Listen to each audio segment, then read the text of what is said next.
Hello everyone. Today's topic is atom. Anthill you can see मुंग्यांचं वारूळ, small grains or sand which consist of millions of particles which are microscopic. खूप छोटे छोटे particles आहेत. याच छोट्या particleला atoms असं म्हणतात. These tiny particles are called atoms. Atoms are building blocks of all the materials and atoms are made up of three types of particles: protons,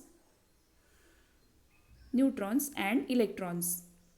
Protons are positively charged and neutrons are electrically neutral. Hence, atom is electrically positively charged.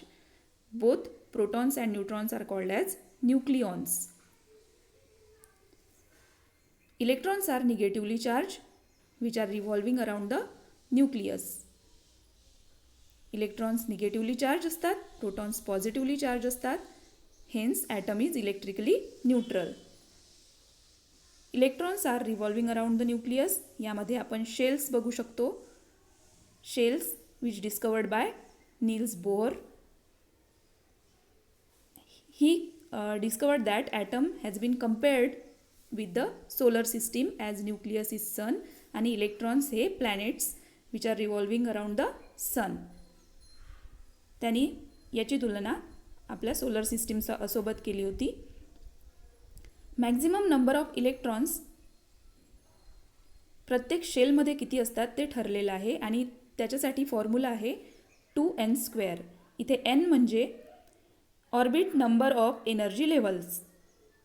Calculation K शेलमध्ये 2 electron, एलमध्ये 8 आणि एममध्ये 18 electrons.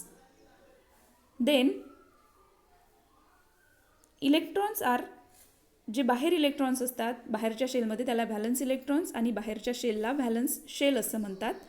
Then concept of molecule. जेव्हा 2 atoms किंवा 2पेक्षा जास्त atoms chemically bonded together then it is called molecule. External factors इथे आवश्यक असतो. फॉर एक्झाम्पल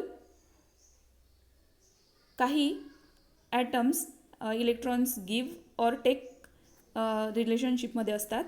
जर कॅन्डलचे 2 तुकडे जोडायचे असेल तर heat is the chemical factor. त्यानंतर आपण बॉन्डबद्दल बघू. 2 main type of bonds are chemical covalent bond and ionic bond. यामध्ये if a molecule is made up of an atom of same element it is homoatomic, otherwise it is heteroatomic. O2 homoatomic and H2O is heteroatomic. Hope you will understand this video. Thank you.